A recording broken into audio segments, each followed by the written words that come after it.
దైవ గ్రంథమైన బైబిల్ నుండి అపోస్తలుల కార్యముల గ్రంథం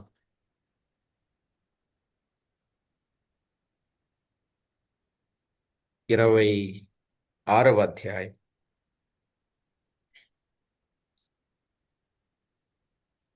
ఇక్కడ మనము చాలా విషయాలు నేర్చుకుంటున్నాం. అగ్రిప్ప ఎదుట పౌలు ఇచ్చిన సాక్ష్యమును గుర్చిన వివరాలు తేటగా మనం వింటున్నాం. 19వ వచనం నుండి 29 వచనాలు చదువుకుందాం. అపోస్తలుల కార్యముల గ్రంథం 26, 19 నుండి 29. కాబట్టి అగ్రిప్ప రాజా, ఆకాశము నుండి కలిగిన ఆ దర్శనమునకు నేను అవిధేయుడను కాక, మొదట దమస్కులోని వారికిని, యెరూషలేములోను, యూదయ దేశమంతటను, తరువాత అన్యజనులకును వారు మారు మనసు పొంది దేవుని తట్టు తిరిగి మారు మనసునకు తగిన క్రియలు చేయవలనని ప్రకటించుచుంటిని. ఈ హేతువు చేత యూదులు దేవాలయములో నన్ను పట్టుకొని చంపుటకు ప్రయత్నము చేసిరి. అయినను నేను దేవుని వలననైన సహాయము పొంది నేటి వరకు నిలిచి ఉంటిని.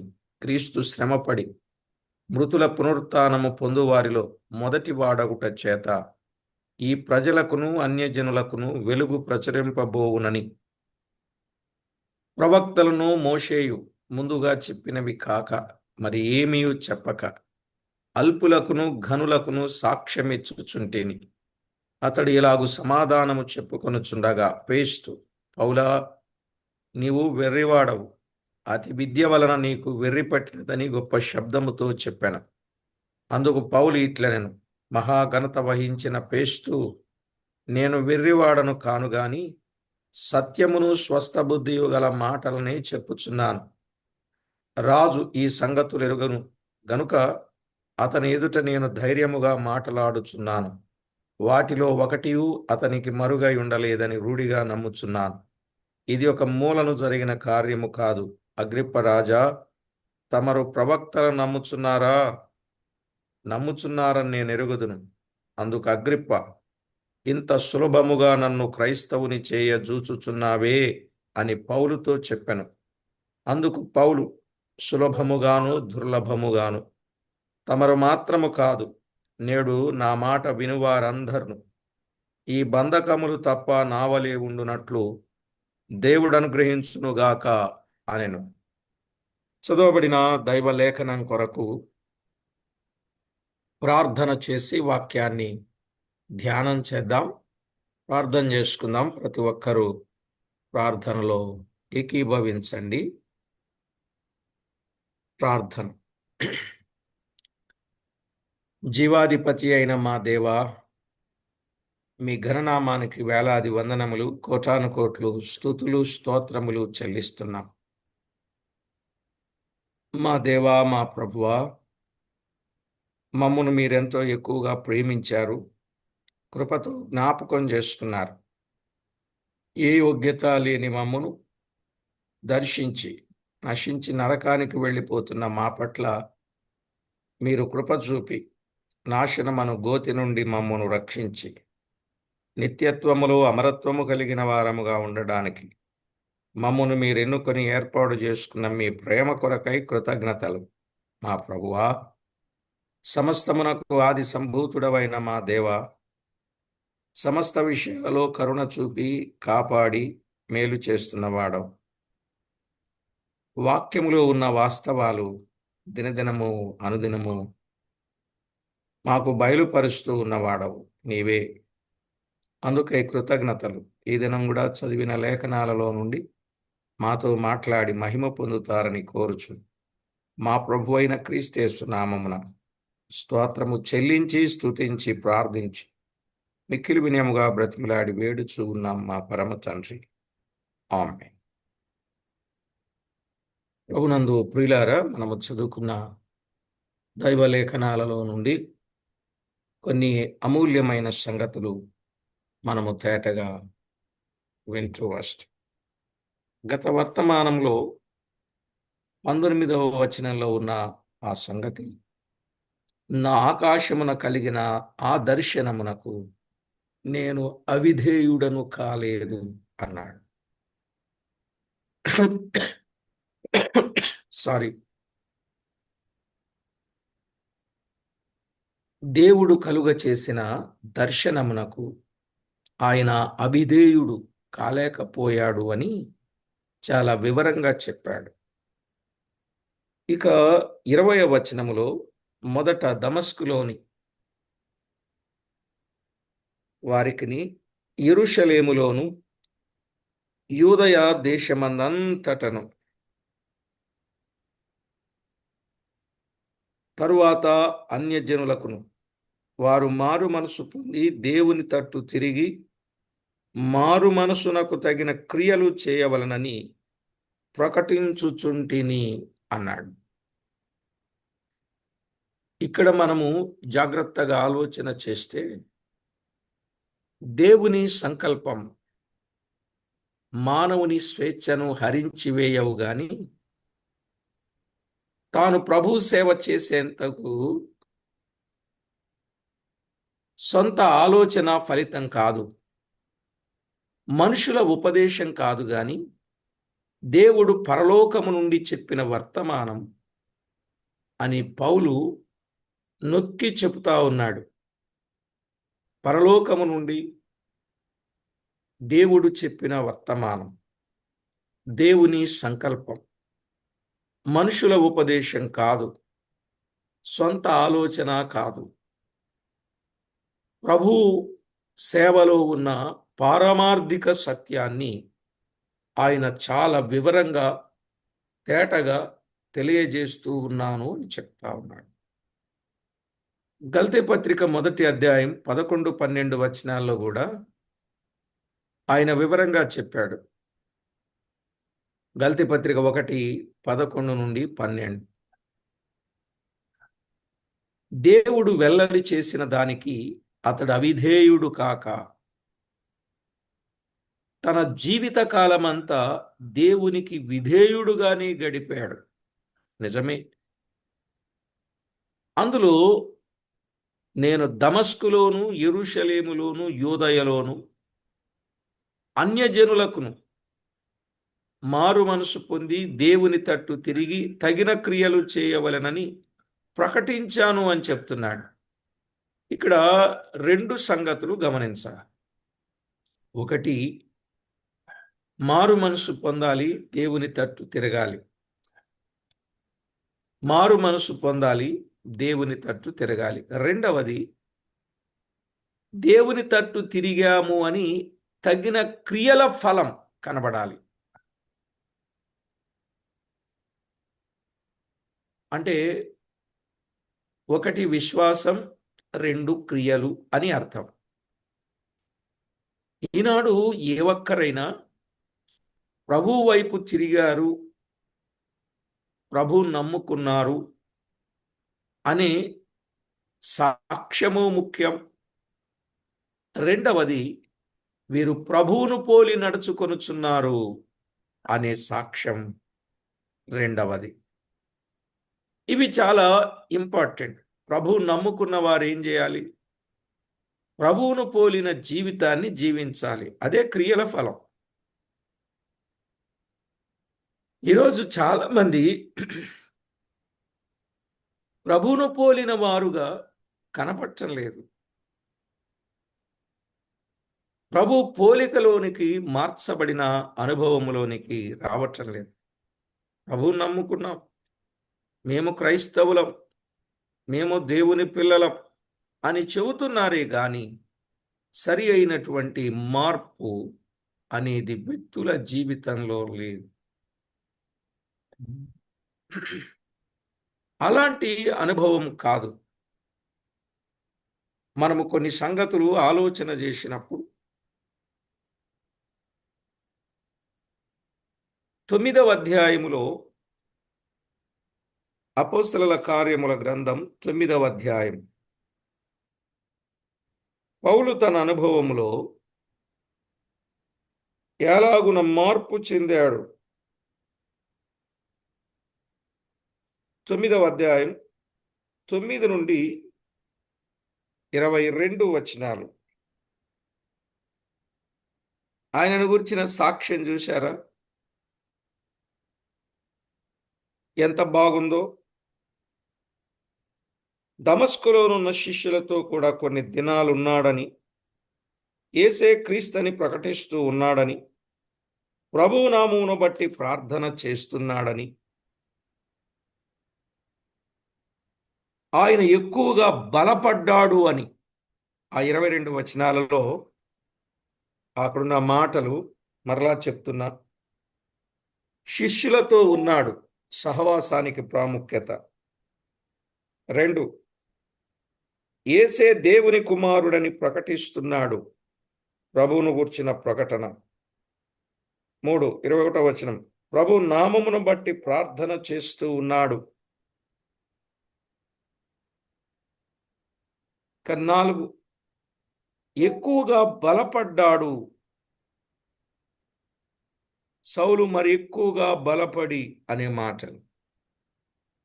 అవును ప్రియులారా, దేవుని నామ మహిమార్థమై అతడు దేవుని యందు విశ్వాసముంచి విశ్వాసమునకు తగిన ఫలం ఆయన కలిగిన వాడుగా చూస్తున్నాం.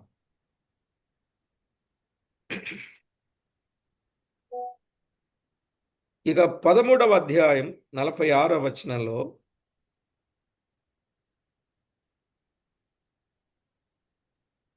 పదమూడవ అధ్యాయం 46వ వచనం,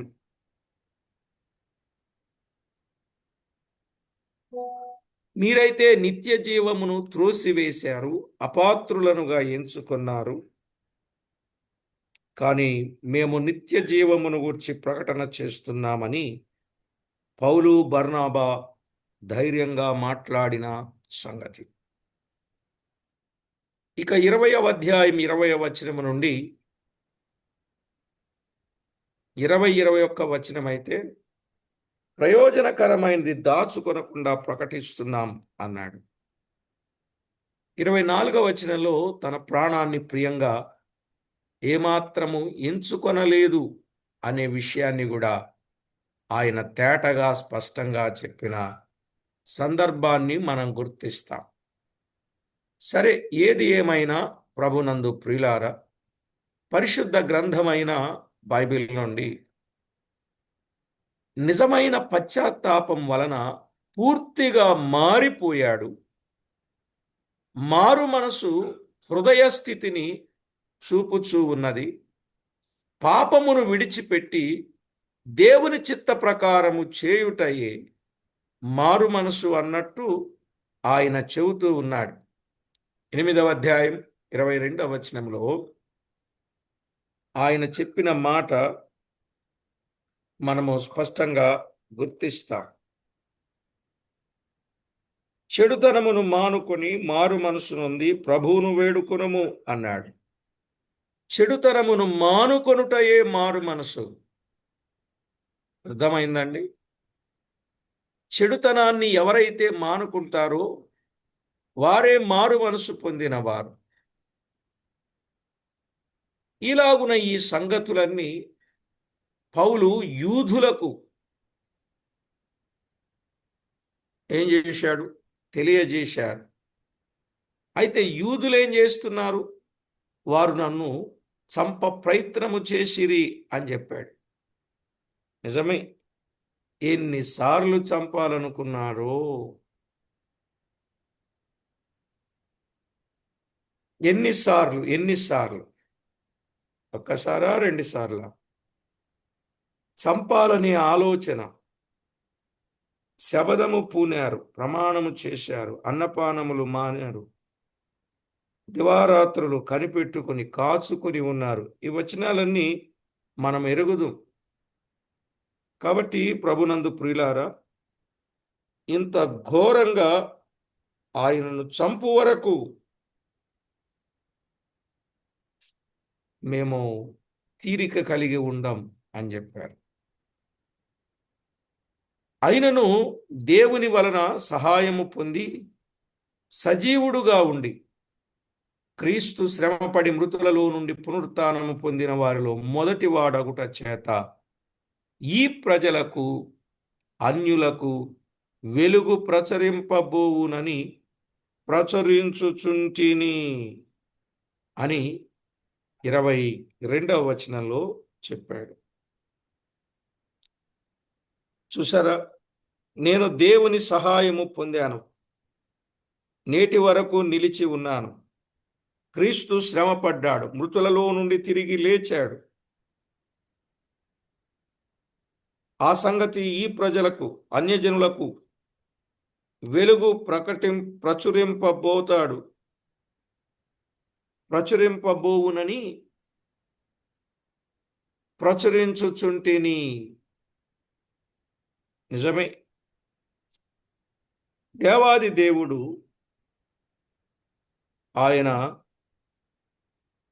గొప్పతనాన్ని గూర్చి, మృతులలో నుండి తిరిగి లేచననే సంగతి ముందుగానే చెప్పబడిన సంగతి.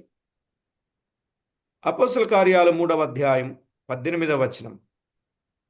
అపోస్తలలు 3:18. అయితే దేవుడు తన క్రీస్తు శ్రమపడునని సమస్త ప్రవక్తల నోట ముందుగా ప్రచురపరచిన విషయములను ఎలాగు నెరవేర్చెను.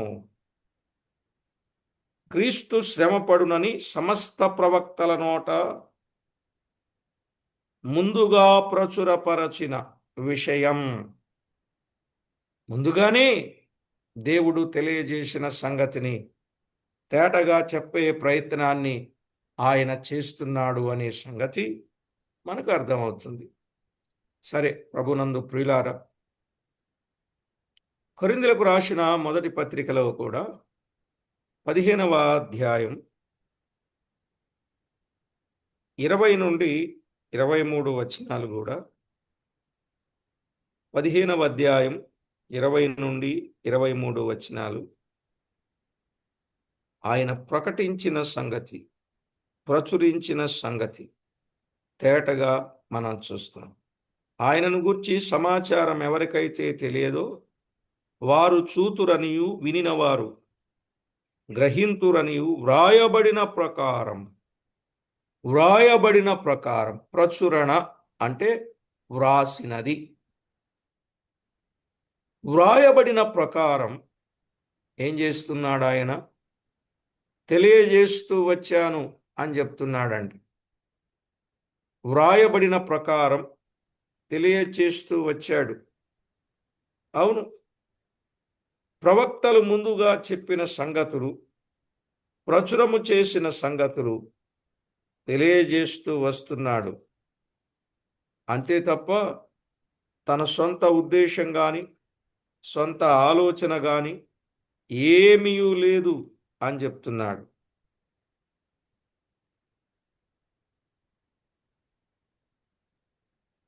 లూకా వ్రాసిన సువార్తలో 2వ అధ్యాయం 29, 32 వచనాలు కలిసి ఉన్నాయి. ఆ మాటలే, అన్యజనులకు నిన్ను బయలుపరచుటకు వెలుగుగాను, నీ ప్రజలైన ఇశ్రాయేలుకు మహిమగాను, నీవు సకల ప్రజల ఎదుట సిద్ధపరచిన నీ రక్షణ నేను కన్నులారా చూచితిని. అంతకుముందు ఏం చేశాడు ఆయన? 22, 24 వచనాలు. మోషే ధర్మశాస్త్రము చొప్పున వారు తమ్మును శుద్ధి చేసుకుని దినములు గడుచినప్పుడు ప్రతి తొలుచూరు మగపిల్ల ప్రభువునకు ప్రతిష్ఠ చేయబడవలనని ప్రభు ధర్మశాస్త్రమందు వ్రాయబడినట్టు అనే మాటలు చూస్తున్నాం. వ్రాయబడిన ఒక్కొక్క సంగతి తేటగా వింటూ వచ్చినప్పుడు వెలుగును, మహిమను, సకల ప్రజల ఎదుట సిద్ధపరచిన రక్షణను, వెలుగు, మహిమ, సకల ప్రజల ఎదుట సిద్ధపరచిన రక్షణ, ఆ మాటలు మీరు గుర్తుపెట్టుకుంటే మంచిది. కాబట్టి ఈ వచన భాగాలన్నీ మనము గమనిస్తున్నప్పుడు ప్రవక్తలు మోషే ముందుగా చెప్పినవే అల్పులకు ఘనులకు సాక్ష్యమిచ్చుచుంటిని అన్నాడు 23వ వచనం. 23వ వచనములో ముందుగా వ్రాయబడిన సంగతులు నేను సాక్ష్యమిచ్చుచుంటిని. ఎవరు చెప్పినవి? ప్రవక్తలు, మోషేయు ముందుగా చెప్పినవి కాక మరి ఏమీ చెప్పక. ప్రియులారా, ఇక్కడ ఒక విషయాన్ని మీకు జ్ఞాపకం చేస్తానండి.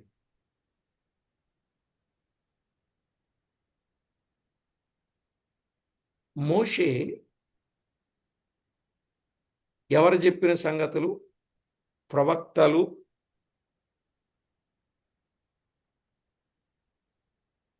ఇక్కడ వీరు పాటించే సంగతులు, ప్రవక్తలు, మోషే చెప్పిన సంగతులు. మోషే దేవుడు చెప్పిన సంగతులు, దేవుని ఆజ్ఞలు. మీరు వినాలి బాగా. దేవుడు చెప్పిన సంగతులు మోషే పాటించాడు. ప్రవక్తలు చెప్పిన మాటలు ప్రజలందరూ పాటించాలి అన్నాడు. అలాగునని యేసుక్రీస్తు చెప్పిన మాటలు ఎవరివి? తండ్రివి. అంటే తండ్రి చెప్పిన మాటలు యేసుక్రీస్తు ప్రభు చెప్పారు. యేసుక్రీస్తు చెప్పిన మాటలు పరిశుద్ధాత్ముడు చెప్పాడు. ఇప్పుడు పరిశుద్ధాత్మ మనకు బయలుపరిచే సంగతులు మనము చెప్పాలి. అంటే టోటల్లీ దేవుడు చెప్పిన వాక్యాన్నే మనము చెప్పాలి కానీ మన సొంత మాటలు కానీ పిట్టకథలు కట్టుకథలు కానీ చెప్పకూడదు అని చెప్పడానికి ఇవన్నీ. ఇదంతా ఒక సీక్వెన్స్ కదా. నేను తండ్రి చెప్పిన మాటల ప్రకారంగానే చెప్తున్నాను. నేను వెళ్ళిపోయిన తర్వాత నా వాటిలోని తీసుకుని పరిశుద్ధాత్ముడు మీకు చెబుతాడు అని చెప్పినప్పుడు పాత నిబంధన కాలము నుండి కూడా దేవుని వాక్యాన్నే చెప్పుకుంటూ రావాలని చెప్పాడు. మరి ఈ మధ్యకాలంలో దేవుని వాక్యాన్ని కలిపి చెరిపేస్తున్నారు. ఈ కలిపి చెరపడం మూలాన ఎంతో మంది భ్రష్టులు, దేవునికి అయిష్టులు, దూరస్తులు అవుతున్నారు. కనుక మనం అలా కాకుండా వాక్యాన్ని వాక్యంగానే చెప్పడానికి మనం ప్రయత్నం చేయాలి తప్ప, లేకపోతే నష్టం కలుగుద్ది. దైవలేఖనాలలో ఎన్నో రకాల ఆచారాలు ఉన్నాయి. యూదుల ఆచారాలు, వ్యవహారాలు ఎన్నో ఉన్నాయి. అవన్నీ మనం చెప్పకూడదు. ఆ ఆచార వ్యవహారాలు దేవుని వాక్యం దగ్గరకు తీసుకురాకూడదు. ఇప్పుడు దేవుని పేరట కూడా చాలామంది చేసేది ఏంటంటే ఆచార వ్యవహారాలే. ఈ ఆచార వ్యవహారాలు దేవుడు ఇష్టపడడు, మెచ్చడు, అంగీకరించడు, ఆగ్రాణించడు, అసహించుకుంటాడు. కాబట్టి విషయాన్ని మనము మరుగున ఉంచకుండా సత్యాన్ని తేటగా తెలుసుకోవలసిన అవసరత, ఆవశ్యకత ఎంతైనా మనకున్నదని ప్రభుపక్షంగా ప్రేమతో మనవి చేస్తున్నా. ప్రియులారా, జీవము గల దేవుని వాక్యములో మనము గమనించాల్సిన గొప్ప సంగతి, దేవాది దేవుడు వాక్యములో ఉన్న సత్యాన్ని మాత్రమే ఆయన తేటపరిచేవాడు, బయలుపరిచేవాడు. దానికి విధేయులంగా ఉండి ఆ పని మనము చేయాలనే విషయాన్ని చెప్పాడు. అపోస్తలుల కార్యముల గ్రంథములో 10వ అధ్యాయం 43వ వచనం, 10:43. ఆయన యందు విశ్వాసముంచు వాడెవడో వాడు ఆయన నామం మూలముగా పాపక్షమాపణ పొందునని ప్రవక్తలందరూ ఆయనను గూర్చి సాక్ష్యమిచ్చుచున్నారు అనెను. ప్రవక్తలందరూ ఆయనను గూర్చి సాక్ష్యమిచ్చుచున్నారు. ఎవరిని గూర్చి? ప్రభు అయిన యేసుక్రీస్తు వారిని గూర్చిన సాక్ష్యాన్ని ఇస్తున్నారు ప్రవక్తలు. గనుక ఈ విషయాన్ని మీరు గమనించాలి. ఎవరిని గూర్చైతే సాక్ష్యం ఇస్తున్నారో ఆ ప్రభువును గూర్చే మనము కూడా సాక్ష్యము ఇవ్వవలసింది. అపోస్తలుల కార్యాలు 24వ అధ్యాయం 14, 15 వచనాలు. అపోస్తలుల కార్యాలు 24, 14, 15 వచనాలు. ధర్మశాస్త్రమందును ప్రవక్తల గ్రంథముల యందును వ్రాయబడి ఉన్నవన్నీయు నమ్మి అన్నాడు. ధర్మశాస్త్రం అంటే మోషే, ప్రవక్తల గ్రంథాలు, వ్రాయబడి ఉన్నవన్నీ నమ్మి దానిని ప్రకటన చేస్తూ ఉన్నట్టుగా తెలియజేస్తున్నాడు. సువార్తలలో కూడా గమనిస్తే యోహాను సువార్త 5వ అధ్యాయం 32వ వచనం, 5:32, నన్ను గూర్చి సాక్ష్యమిచ్చు వేరొకడు కలడు, ఆయన నన్ను గూర్చి ఇచ్చు సాక్ష్యము సత్యమని ఎరుగుదును అన్నాడు. చూసారా? నన్ను గూర్చి సాక్ష్యమిచ్చు వేరొకడు కలడు అనే మాట ఈ భాగంలో చూస్తాం.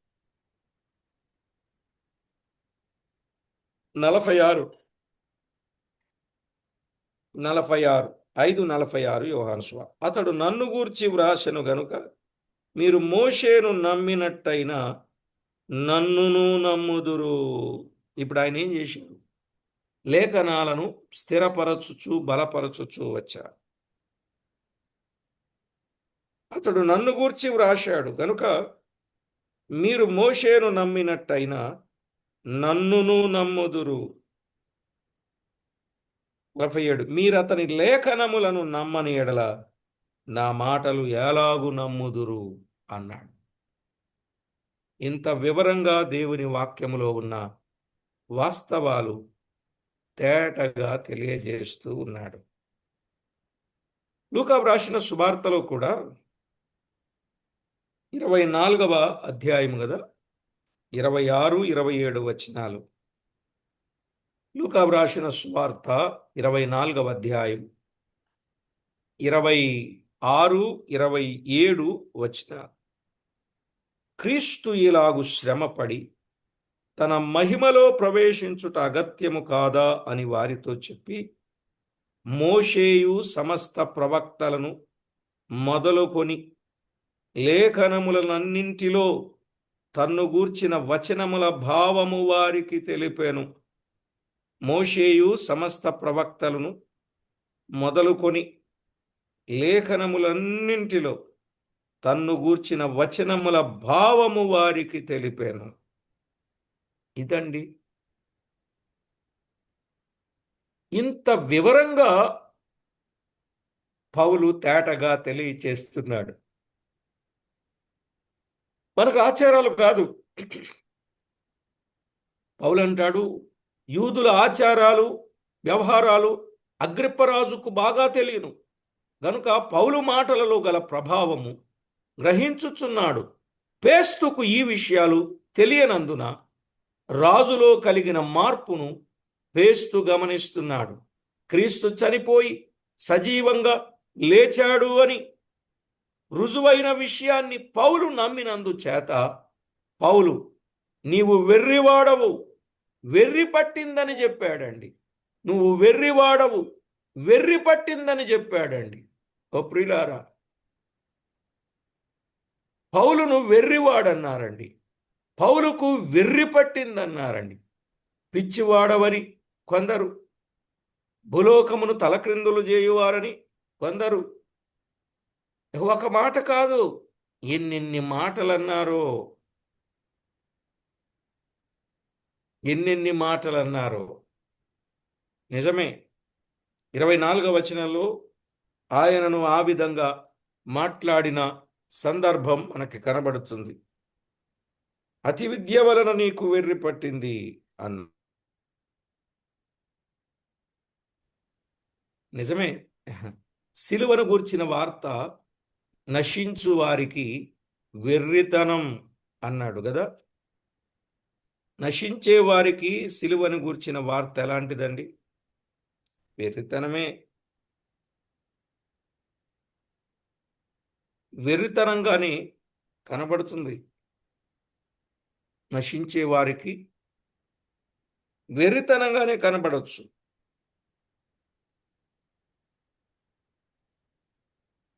17వ అధ్యాయం అపోస్తలుల కార్యాలు 32, 17:32. మృతుల పునరుత్థానమును గూర్చి వారు వినినప్పుడు కొందరు అపహాస్యము చేసిరి. మృతుల పునరుత్థానమును గూర్చి వారు వినినప్పుడు కొందరు ఏం చేశారన్నాడు? అపహాస్యము చేసి. మరికొందరు దీని గూర్చి నీవు చెప్పునది ఇంకొకసారి విందుమని చెప్పిరి.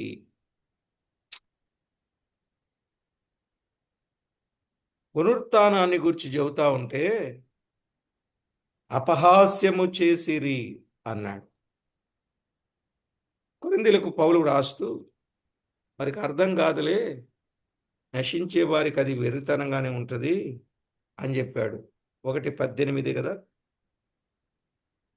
కొరింథీయులకు రాసిన మొదటి పత్రిక 1:18. సిలువను గూర్చిన వార్త నశించుచున్న వారికి వెర్రితనము గాని, రక్షింపబడుచున్న మనకు దేవుని శక్తి. నశించే వారికి వెర్రితనమే, కానీ రక్షింపబడే మనకు అది దేవుని శక్తి. ఎంత గొప్ప మాట ప్రియులారా! దేవుని పిల్లలమైన మనం రక్షించబడే వారికి అది దేవుని శక్తి. 21వ వచనం. దేవుని జ్ఞానానుసారముగా లోకము తన జ్ఞానము చేత దేవునిని ఎరుగకుండినందున సువార్త ప్రకటనయను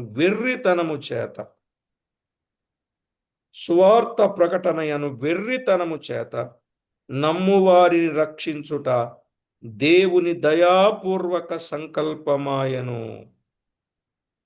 సువార్త ప్రకటనయను వెర్రితనము చేత నమ్మువారిని రక్షించుటకు దేవుని దయాపూర్వక సంకల్పం అని చెప్పాడు. ఎంత వివరంగా ఉందో చూడండి. ఇక 24వ వచనం. ఆయన యూదులకు ఆటంకముగాను అన్యజనులకు వెర్రితనముగాను ఉన్నాడు గాని యూదులకేమి గ్రీసు దేశస్థులకేమి పిలువబడిన వారికి క్రీస్తు దేవుని శక్తియును దేవుని జ్ఞానమునై ఉన్నాడు. వారికి వెర్రితనం గాని అసలు దేవుని శక్తి, దేవుని జ్ఞానం అనే మాట మనం చూస్తున్నాం. ఇలాంటి ఒక్కొక్క విషయాన్ని జ్ఞాపకం చేసుకున్నప్పుడు మన దేవుని యొక్క గొప్పతనం ఏంటో, వారు అలా మాట్లాడడానికి గల కారణం ఏంటంటే ఆత్మ సంబంధమైన అంధకారములో ఉన్నారు కనుక అది వారికి వెర్రితనంగా అనిపిస్తుంది. ఈరోజు చాలామంది ఈ యుగ సంబంధమైన దేవత వారి మనోనేత్రాలకు గుడ్డితనం కలుగ చేయటం మూలాన వారు క్రైస్తవ్యంపై విషము చిమ్ముతున్నారు, కోరలు చాచుకొని కాటు వేస్తూ ఉన్నారు. ప్రియులారా, రకరకాల సంగతులు చాలా దారుణంగా వీడియోస్ మార్పింగ్లు చేసి మంచి మాటలను కూడా బూతులుగా మార్చి వీడియోలు పోస్ట్ చేస్తున్నారు. క్రైస్తవ్యంపై అంతటి వ్యతిరేకత ఉన్నది. సువార్త చెప్పడానికి వీధిలోనికి వెళితే ఎన్ని ఇబ్బందులు ఎదుర్కొంటున్నారో ప్రభు పిల్లలు. అయినా కూడా దేవుని మీద ఆనుకొని దేవుని కొరకు గొప్ప కార్యాలు చేస్తున్న దేవుని పిల్లలను బట్టి మనము దేవుణ్ణి ఎంతో స్తుతించబద్దులం. సరే, మంచిది. అది దేవుని వెలుగులోనికి తేబడిన వారికి సత్యంగా, స్వస్థ బుద్ధిగా, అనుగుణంగా ఉంది అన్నాడు. ఆయన చెప్పిన మాటల్లో 26వ అధ్యాయంలో ఏం చెప్పాడండి? 25వ వచనంలో మీరు నన్ను వెర్రివాడు అంటున్నారు కానీ నేను వెర్రివాడను కాను, సత్యమును స్వస్థబుద్ధియు గల మాటలనే చెప్పుచున్నాను. సత్యమును స్వస్థబుద్ధి గల మాటలే ఆయన చెప్పాడు. నిజమేనండి. పౌలు వెర్రివాడా? వాళ్ళు వెర్రివాళ్ళా? పౌలు నిజంగా వెర్రివాడు కాడు. వారికి అనుకూలంగా ఆలోచన చేస్తున్నారే, వారు వెర్రివారు.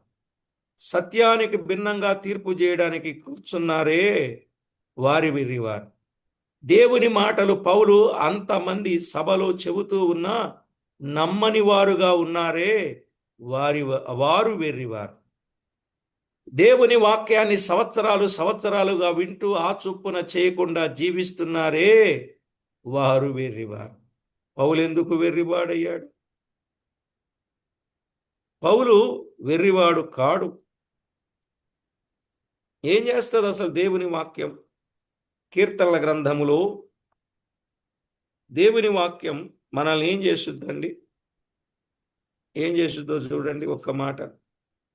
19వ కీర్తన 9-10 చరణాలు.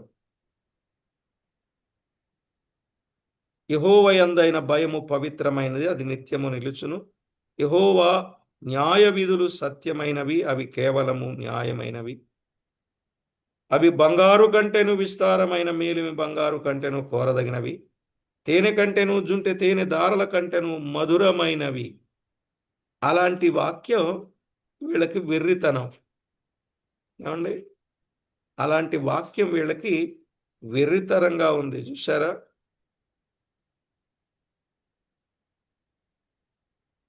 ప్రభువును ఎరగనప్పుడు వాళ్ళకి అది వెర్రితనంగానే కనపడుతుంది.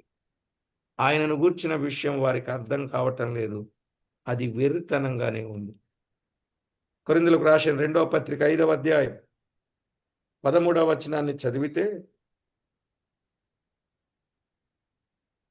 పౌలు చెప్పాడు వెర్రివారిగా ఎందుకు కనపడ్డాడు. కొరింథీయులకు రాసిన 2వ పత్రిక 5వ అధ్యాయం 13వ వచనం. ఏలయనగా మేము వెర్రివారమైతిమా, దేవుని నిమిత్తమే, స్వస్థబుద్ధి గలవారమైతిమా, మీ నిమిత్తమే. అర్థమైందండి? మేము వెర్రివారమైతిమా, దేవుని నిమిత్తమే వెర్రివారం. చాలా సంగతులు చెప్పాడు పౌలు ఇలాంటివి. స్వస్థబుద్ధి గలవారమైతిమా, అది మీ నిమిత్తమే. అంటే మీకు మేము మాదిరి కలిగి ఉండడానికి. స్వస్థబుద్ధి అంటే అర్థం ఏంటంటే ఇంద్రియ నిగ్రహము గలవారుగా ఉండుట. ఇంద్రియ నిగ్రహము. ప్రతి మనిషి ఇంద్రియ నిగ్రహము కలిగిన వారుగా ఉండాలి. ఈ లోకంలో ఉన్నప్పుడు మనకంటే ఎన్నో తారసపడతా ఉంటాయి, ఎన్నెన్నో మన కళ్ళ ముందు కదలాడుతూ ఉంటాయి. అయినా ఇంద్రియ నిగ్రహము కలిగి ఉంటే బుద్ధికి స్వస్థత ఉంటుంది అని అర్థం. మీ నిమిత్తమే మేము ఇలాగున ఉన్నాం. దేవుని కొరకు మేము వెర్రివారంగా ఉన్నాం అని చెప్పాడు. నిజంగా వెర్రివాడెవరండి? ఈ లోకములో తమ సొంత మార్గాలలో సాగిపోతూ నిజదేవుని ఎరుగకుండా దేవుడు క్రీస్తులో వెల్లడి చేసిన సత్యాన్ని శ్రద్ధగా ఆలోచించకుండా ఉన్నవాడు వెర్రివాడు.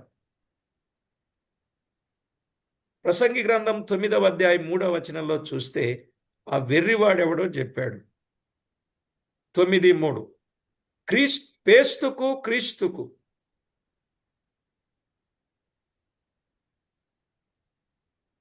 ఉన్న విషయాలు ఇక్కడ మనం గమనించాలి. పేస్తుకు క్రీస్తును నమ్మే ఆశ లేదని పౌలు గుర్తించాడు. క్రీస్తేమో ప్రాణం పెడితే పేస్తేమో ప్రాణపోషణ కొరకైన ఆలోచన చేసిన వాడుగా ఉంటాడు. అగ్రిప్పనైన క్రీస్తు కోసం సంపాదించాలని ఆశతో అతడు పౌలు గుర్తించాడు. క్రీస్తు కోసం అగ్రిప్పైనా క్రీస్తు కోసం సంపాదించాలని ఆశతో, అగ్రిప్పైనా క్రీస్తు కోసం సంపాదించాలని ఆశతో అతడు చూచుచున్నాడు గాని రాజుగారి ఈ సంగతుల్ని ఎరుగుదురు. ఆ రాజుగారు ఈ సంగతులు ఎరుగుదురు గనుక అతడు ధైర్యంగా మాట్లాడుచున్నాను అని చెప్పినప్పుడు వాటిలో ఒకటి కూడా మరుగై ఉండలేదని రూఢిగా నమ్ముచూ ఉన్నాడు. ఇదొక మూలన జరిగిన కార్యము కాదు రాజా. అగ్రిప్పరాజు ప్రవక్తలు నమ్ముచున్నారని నేను ఎరుగుదును అన్నాడు 27వ వచనం. రాజు ప్రవక్తలు నమ్మినచో యేసుక్రీస్తు ప్రవచనములు నెరవేరిపోయినని నమ్మవలసి ఉన్నది. నమ్ముచున్నారని పౌలు ప్రశ్నకు అగ్రిప్ప ఏమీ చెప్పలేదు. అతడు నమ్మెను గాని అతడు ఒప్పుకొనలేదు. ఎందుకంటే తన గూర్చి యూదులకు మంచి అభిప్రాయం ఉండాలనుకున్నాడే గాని సత్యాన్ని ఎరిగిన అవతల వారిని సంతోషం పెట్టాలనే ఆలోచన,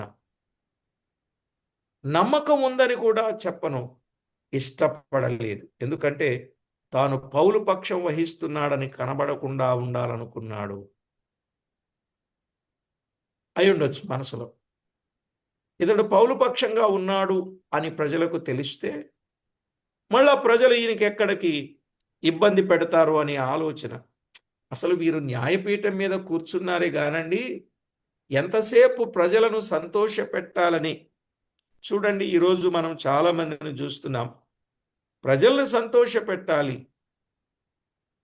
అదే ప్రయత్నం, అదే ఆలోచన కలిగిన వారుగా ఉన్నారు. ఆ సమయంలో 28వ వచనంలో ఆయన ఏమన్నాడు?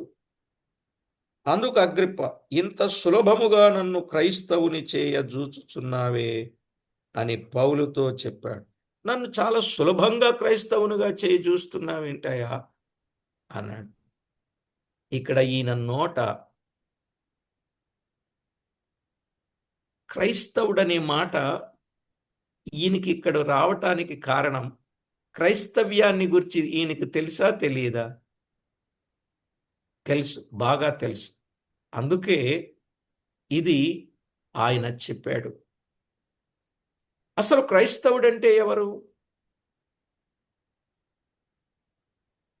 అపోస్తల కార్యాలు 11:26లో చెప్పబడింది. అంత్యోకయలో శిష్యులు మొట్టమొదట క్రైస్తవులు అనబడ్డారు. మొట్టమొదట శిష్యులు క్రైస్తవులు అనబడ్డారు. క్రైస్తవుడంటే ఎవరు అగ్రిప్పకు తెలుసు. నన్ను క్రైస్తవుని చేయజూచుచున్నావే. ఈ మధ్య షార్ట్స్లో క్రైస్తవుడంటే ఎవరో చెప్పాను, విన్నారా? కొంతమంది కొరకు చెప్తున్నాను, వినండి. 1, క్రైస్తవుడంటే క్రీస్తుని ఎరిగినవాడు క్రైస్తవుడు. 2, క్రీస్తు కృపను పొందినవాడు క్రైస్తవుడు. 3, క్రీస్తును వెంబడించేవాడు క్రైస్తవుడు. 4, క్రీస్తును పోలినవాడు క్రైస్తవుడు.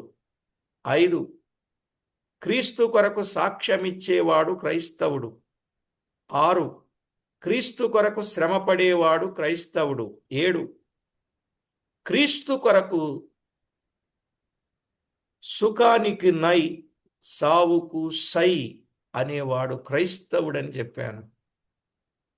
క్రైస్తవుడంటే చిన్న విషయం కాదండి. రక్షణ ఉచితమే, కానీ క్రైస్తవ్యం ఖరీదయింది. అందుకే 3 సార్లు బైబిల్ గ్రంథంలో వ్రాయబడింది. ఇంకెక్కడ వ్రాయబడింది? 26వ వచనంలో, 28వ వచనంలో మనం చూచాం. ఇంకెక్కడ క్రైస్తవుడనే మాట వ్రాయబడింది? దైవ గ్రంథములో వ్రాయబడిన మాట మనం ఆలోచన చేసినప్పుడు, ఎవడైనను క్రైస్తవుడైనందుకు బాధను అనుభవించిన ఎడల దానిని బట్టి దేవుణ్ణి ఏం చేయాలి? మహిమపరచాలి. పేతురు రాసిన మొదటి పత్రిక 4వ అధ్యాయం 16వ వచనం. పేతురు రాసిన మొదటి పత్రిక 4:16. ఎవడైనను క్రైస్తవుడైనందుకు బాధను అనుభవించిన ఎడల అతడు సిగ్గుపడక ఆ పేరును బట్టియే దేవుని మహిమపరచవలె. ఏమండి, ఈవేళ మీరెవరు అని ఎవరైనా అడిగారు అనుకోండి, ఏం చెప్తాం? వెంటనే కులం చెప్పేస్తారు. నేను క్రైస్తవుడును అని చెప్పరు. ఈవేళ మనం సంఘాల్లో ఎవరినైనా పిలిచి సాక్ష్యం చెప్పాలంటే నేను పలానా కులస్తుణ్ణి అని చెప్పేవాడితో సాక్ష్యం చెప్పించకూడదు. మీకు తెలుసో తెలియదు. ఫలానా కులస్తుడు కాదు, అక్కడ కూడా గణపరుచుకుంటాడు కులాన్ని చెప్పి, మాది పెద్ద కులం అన్నట్టు.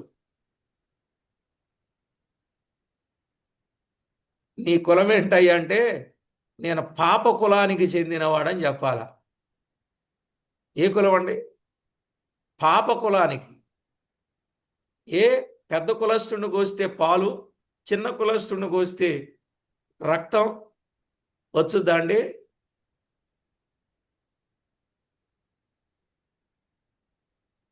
ఇన్ని కబుర్లు చెప్తారు. సంబంధాల విషయంలో కులాన్ని ఎందుకు చూస్తారు? మీరు ఎందుకు చూస్తున్నారు చెప్పండి? క్యాస్ట్ నో బార్ అని ఎందుకు పెట్టరు? కులం కావాలా? ఏమండి, జాగ్రత్త. కులాల గజ్జి కోరుకునేవాడు మరిగుజ్జి అన్నాడు ఒక ఆయన. కులాల గజ్జి కోరుకునేవాడు మరిగుజ్జి అన్నాడండి. మీరేమనుకోకండి, నన్ను బాధ పెట్టుకోకండి, వాస్తవం. ఫలానా కులం నో. కులం అనేది లేదు, మతం అనేది లేదు. బైబిల్ గ్రంథం కుల మతాలకు అతీతం. అందుకే ఈరోజు చాలామంది ప్రభు పిల్లలుగా ఉండి ఆఖరికి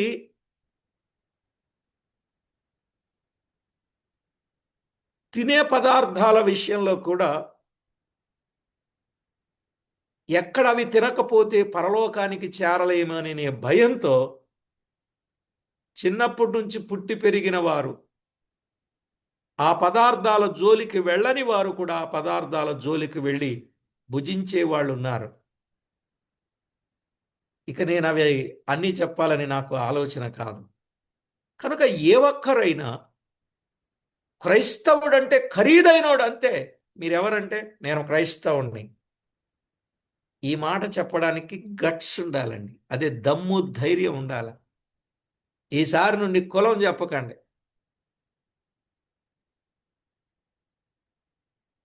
కులం చెప్పొద్దు. నేనెవరిని? నేను క్రైస్తవుడను. నేను క్రైస్తవుడను. కొన్నిసార్లు అప్పుడప్పుడు అంటుంటారు, బ్రదరు ఎంత క్రైస్తవుడైనా ఇక ఆ కులం ఇక అంతేనండి, వాళ్ళు అంతేనండి, వీళ్ళు ఇంతేనండి అని చెప్పేవాళ్ళు ఉంటారు. కులాన్ని బట్టి ఏమైనా అంటుకుంటుందా ఏందండి? మనిషి యొక్క మనోభావం కానీ, మనిషి యొక్క అంతరంగపు జీవితం కానీ అది సరిలేకపోతే అది ఏ కులమైనా నష్టమే. కులాన్ని చూడొద్దు, మతాన్ని చూడొద్దు. మన ప్రభు మార్గాన్ని చెప్పాడు. ఆ మార్గంలో మనము ముందుకు సాగాలి. ఇవాళ రాజకీయ నాయకులే చెబుతున్నారండి, మేము అన్ని కులాల వాళ్ళని పెళ్లిళ్ళు చేసుకున్నామని. చెప్పడం లేదా? వినలేదా మీరు? ఎవరు చెప్పారు అట్లా?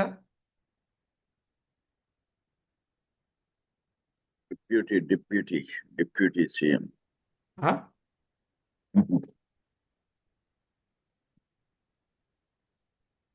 ఎవరు చెప్పారండి?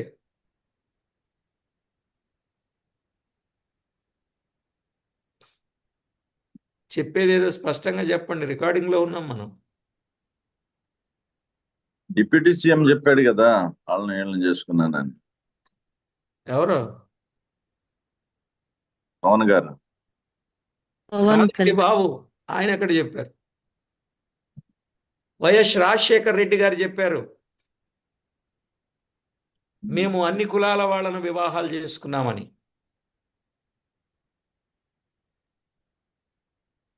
అది ఎవరిని బట్టి చెప్పారో తెలుసా? నంద్యాల ప్రభుదాస్ అంకుల్ గారి కొరకు చెప్పిన మాట అది.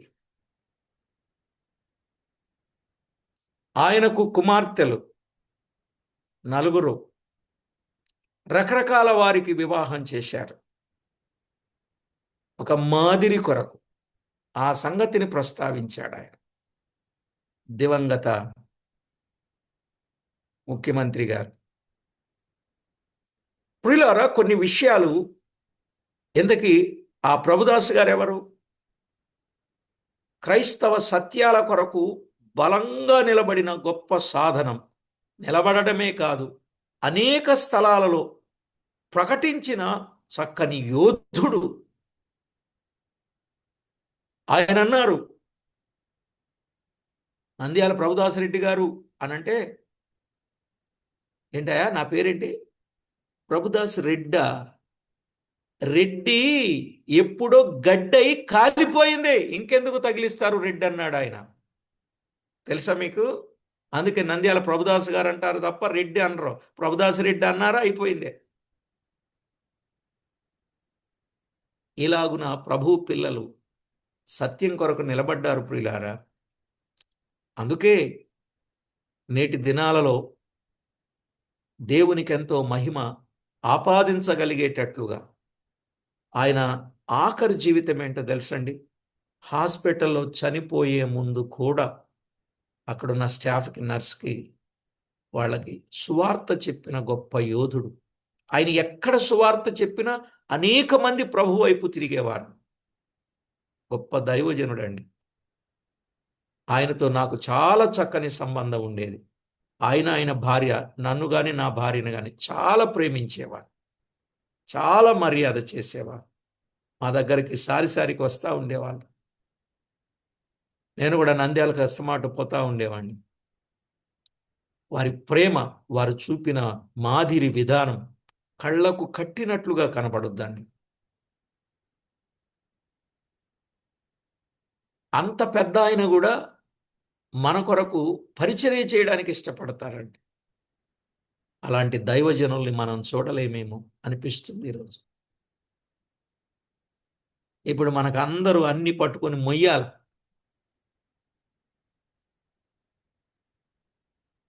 చాలా విషయాలు నేను చెప్పడానికి చాలా ఉన్నాయి. ఆయన కొరకు ఒక పుస్తకం కూడా ప్రింట్ చేశాం.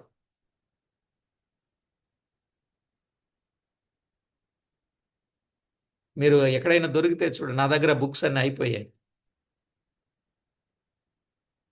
ప్రభునందు ప్రియులారా, ప్రభు పిల్లలమైన మన జీవితంలో ప్రభువుకు మహిమకరంగా జీవించడం మనం నేర్చుకోవాలి.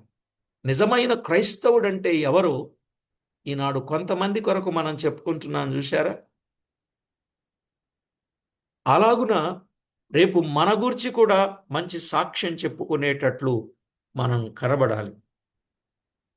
క్రైస్తవుడంటే మార్పు, నేర్పు, ఓర్పు గలవాడని 3 ముక్కల్లో చెప్పచ్చు.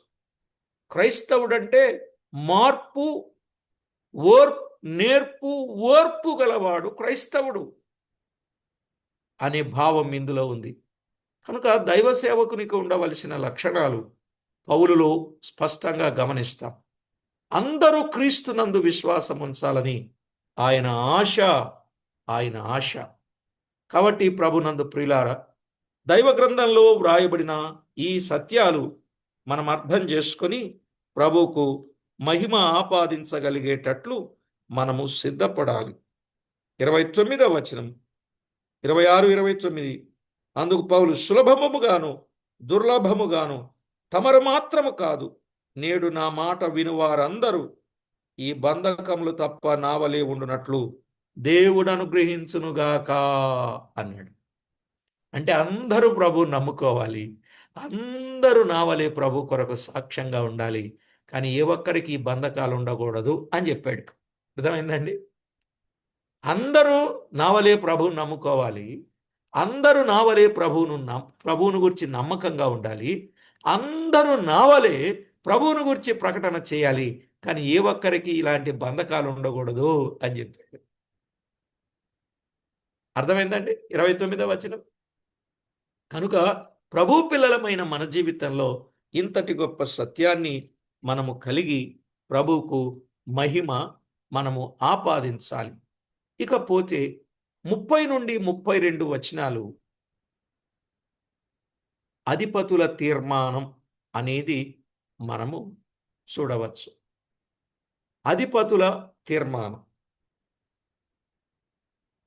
ఈ అధిపతుల తీర్మానం సంగతి మనము కొంత చెప్పుకుందాం. నెక్స్ట్ ప్రార్థన చేసుకుందాం. కృపగల మా తండ్రి, దయగల మా దేవ, మీ ఘననామానికి వందనాలు. విన్న సంగతులు అందరి హృదయాలలో ఫలింపజేసి మహిమ పొందుతారని తోడయుండి కాపాడమని కోరుచు మా ప్రభు అయిన క్రీస్తు యేసు నామమున స్తోత్రము చెల్లించి వేడుచున్నాము తండ్రి. ఆమేన్.